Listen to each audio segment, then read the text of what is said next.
Hello അസ്സാം വലൈക്കും welcome back.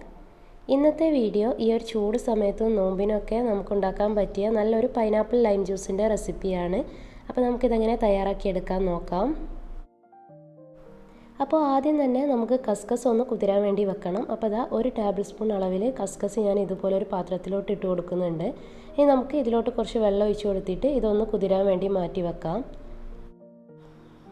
അതിനുശേഷം നമുക്ക് ജ്യൂസിന് ആവശ്യമായിട്ടുള്ള പൈനാപ്പിൾ ഞാൻ ഇതുപോലെ ചെറുതായിട്ടൊന്ന് കട്ട് ചെയ്തെടുത്തിട്ടുണ്ട്. ഇത് നമുക്ക് മിക്സിയുടെ ആ ഒരു വലിയ ജാറിലോട്ട് ഇട്ട് കൊടുക്കാം.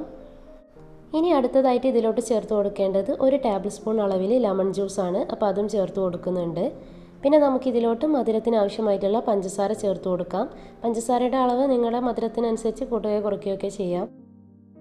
അതിനുശേഷം നമുക്കിതിലോട്ട് വെള്ളം ചേർത്തിട്ട് ഇതൊന്ന് അരച്ചെടുക്കണം. ആദ്യം നമുക്ക് കുറച്ച് വെള്ളം അരയാൻ ആവശ്യമായിട്ടുള്ള വെള്ളം ചേർത്ത് കൊടുത്തിട്ട് ഒന്ന് അരച്ചെടുക്കാം.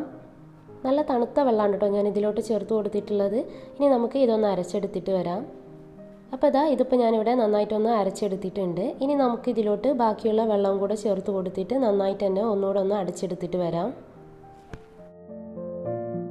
ഇതിപ്പോൾ ഞാനിവിടെ നന്നായിട്ട് തന്നെ ഒന്ന് അടിച്ചെടുത്തിട്ടുണ്ട്. ഇനി ഒരു അരിപ്പ വെച്ചിട്ട് നമുക്കിതൊന്ന് അരിച്ചെടുക്കണം.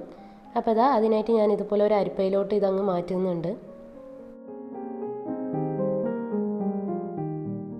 ഇതുപോലെ നന്നായിട്ടൊന്ന് അരിച്ചെടുത്തതിന് ശേഷം നമ്മുടെ പൈനാപ്പിൾ ലൈം ജ്യൂസ് ഇവിടെ റെഡി ആയിട്ടുണ്ട്. ഇനി നമുക്കിത് സെർവ് ചെയ്യാം. അതിനായിട്ട് ആദ്യം തന്നെ നമ്മുടെ ഗ്ലാസ്സിലോട്ട് 1 ടേബിൾ സ്പൂൺ അളവിൽ നമ്മൾ നേരത്തെ കുതിരാൻ വെച്ചിട്ടുള്ള ആ ഒരു കസ്കസ് ഇട്ട് കൊടുക്കാം.